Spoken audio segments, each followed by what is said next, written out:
India TV YouTube channel को subscribe करें और बेल आइकन दबाएं। और अब बात पेगासस पॉलिटिक्स की। संसद के मॉनसून सत्र का दूसरा दिन भी तकरीबन इसी हंगामे की भेंट चढ़ गया और राज्यसभा में तो आधा दिन बाद कोरोना पर चर्चा हुई भी, मगर लोकसभा 3 बार स्थगित होने के बाद गुरुवार तक के लिए स्थगित हो गई।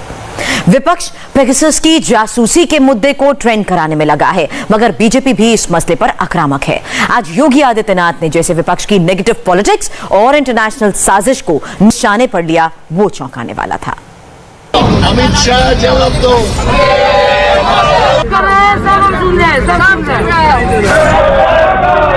माननीय सदस्यगण, इसका मतलब आप चाहते हैं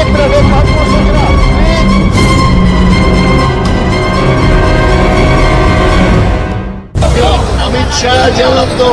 ये सियासत के गलियारे में पेगासस की पॉलिटिक्स है। ये संसद के परिसर में टीएमसी की ड्रामेटिक्स है। जवाब तुमको देना होगा। मॉनसून सत्र में मुद्दा हाथ लग गया है। जवाब दो। इस मुद्दे का सिर पैर अभी तक समझ में नहीं आया। बस एक बात की गूंज है, मोदी सरकार कुछ लोगों की जासूसी करा रही है। ये कहने के लिए भी प्लेकार्ड्स पर एक विदेशी जुमले का सहारा था, बिग ब्रदर इज वॉचिंग। सरकार हाउस में आके बोले, प्रधानमंत्री बोले कि ये पेगासस की साथ ये सरकार का कोई ताल्लुकात नहीं है। काल मंत्री जी जो भाषण दिया उसमें ये विषय एक जगह पर कुछ नहीं बताया। हमारे दल का नेता अभिषेक बनर्जी का फोन पर भी ये लगाया गया। हमारा तो ये भी डाउट है कि ममता बनर्जी को फोन पर भी ऐसा ही कुछ हुआ। काल ममता जी से रात में मेरा बात हुआ, उन्होंने भी संदेह प्रकाश किया कि उनका फोन भी उन्होंने ट्रस्टी बोध नहीं करते हैं। It is an attempt to get the voice of the opposition.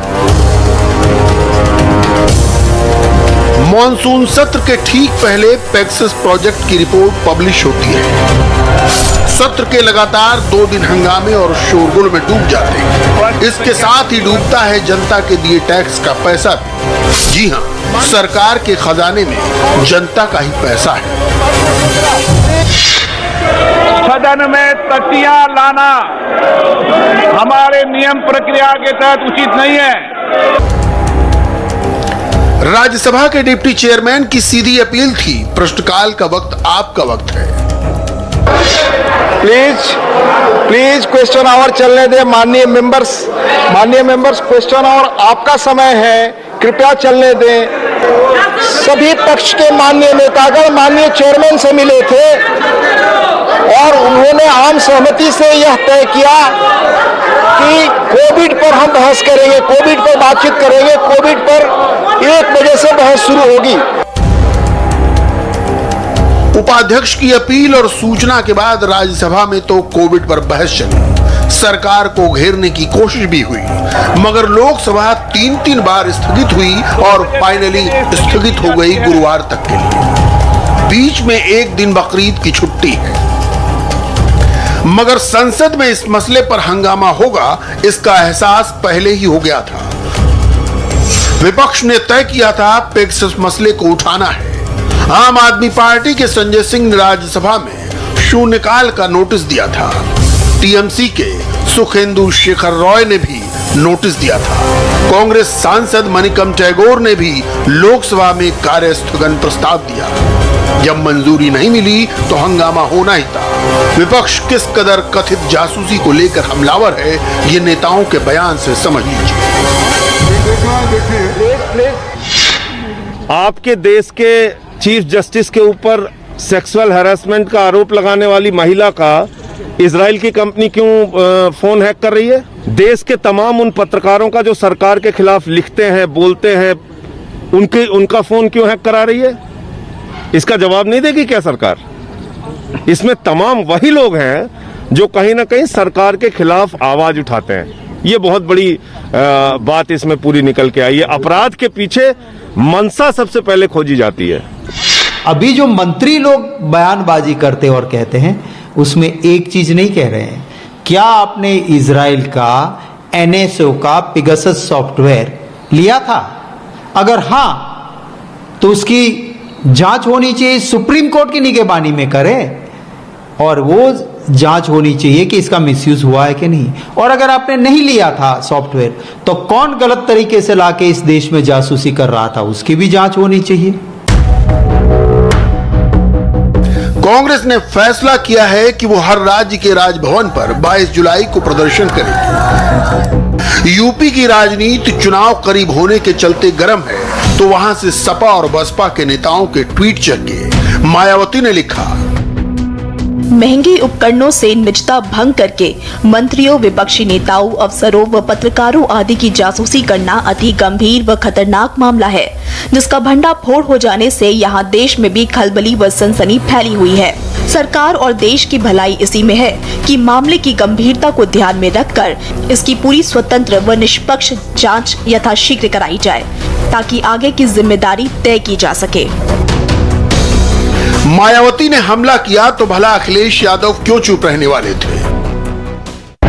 Bharatiya Janata party की सरकार को जासूसी नहीं करानी चाहिए थी। जब जनता ने उन पर भरोसा किया, दिल्ली में बहुमत की सरकार बनी, उत्तर प्रदेश में इतने बड़े पैमाने पे, वो भी आप किसी व्यक्ति के, चाहे वो अधिकारी हों, राजनेता हों, पत्रकार हों, उनके फोन रिकॉर्डिंग कर लेना। आखिरकार क्या सरकार जानना चाहती है? जब सरकार खुद इतनी ताकतवर है, फोन रिकॉर्ड कर करके आखिरकार सरकार क्या जानना चाहती है? इसका जवाब तो देना ही चाहिए। और भारतीय जनता पार्टी ने अगर कराया है तो ये दंडनीय अपराध है। और अगर भारतीय जनता पार्टी की सरकार ये कहती है कि उनकी जानकारी में नहीं है, तो इससे बड़ा नेशनल सिक्योरिटी के लिए खतरा और क्या हो सकता है? मगर बीजेपी भी ईंट का जवाब पत्थर की रणनीति के साथ सामने आई।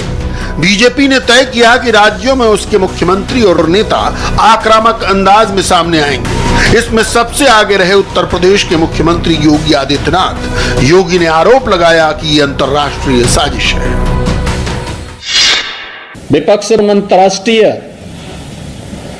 साजिशों का शिकार जाने अनजाने में हो रहा है। जो अंतर्राष्ट्रीय साजिश किसी न किसी रूप में भारत को अस्थिर करना चाहते हैं, भारत को किसी न किसी रूप में अस्त व्यस्त करना चाहते हैं। 2020 में अमेरिका के राष्ट्रपति की भारत विजिट के दौरान दिल्ली के अंदर हुआ भीषण दंगा क्या एक साजिश का हिस्सा नहीं था? मुख्यमंत्री योगी ने इस मामले में विपक्ष पर संसद सत्र के समय नेगेटिव पॉलिटिक्स करने का भी आरोप लगाया। किसान आंदोलन के नाम पर किस तरीके से देश के खिलाफ साजिशें रची जाती हैं, कैसे किसान को समुदाय में मत और मजहब के साथ जोड़ करके देख करके उनके माध्यम से भड़काऊ और देश विरोधी कृत्यों को आगे बढ़ाने की छूट दी जाती है। विपक्ष उनके साथ खड़ा होता हुआ दिखाई देता है। ये नकारात्मक राजनीति से न देश का कल्याण होने वाला है और न विपक्ष का ही और न जनता जनार्दन का ही। तो वहीं महाराष्ट्र के पूर्व मुख्यमंत्री देवेंद्र फडणवीस ने आरोप लगाया कि एक बड़ी डिजाइन के तहत यह साजिश रची जा रही है। जानबूझकर संसद के काम को डिरेल किया जा रहा है। संसद का सत्र न चले, इस प्रकार की विपक्षी मंशा दिखती है। लेकिन इसके पीछे एक बड़ा डिजाइन भी ध्यान में आता है कि 45 देशों में पेगासस के बारे में 45 देशों का नाम आता है, किंतु चर्चा केवल भारत की चलती है।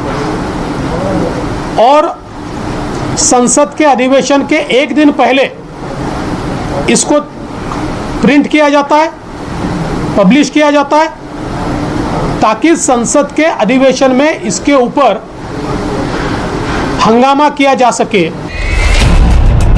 अब मुख्तसर अंदाज में इस पेगासस प्रोजेक्ट को भी समझ लीजिए।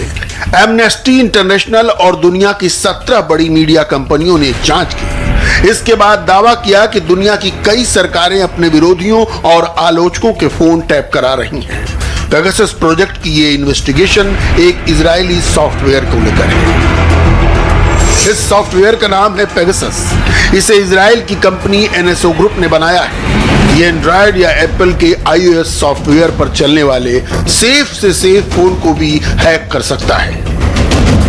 कहा जा रहा है कि पेगासस प्रोजेक्ट की इन्वेस्टिगेशन में भारत के भी कुछ पत्रकारों, नेताओं और जजों और अधिकारियों के नाम शामिल हैं।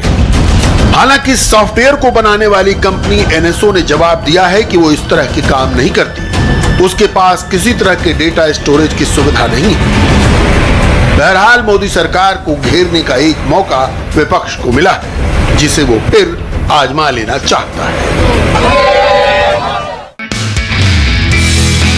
नमस्ते, मैं हूं मीनाक्षी जोशी। वीडियो और खबरों से अपडेट रहने के लिए India TV YouTube channel subscribe करें, बेल आइकन दबाना ना भूलें। जुड़े रहें इंडिया टीवी के साथ।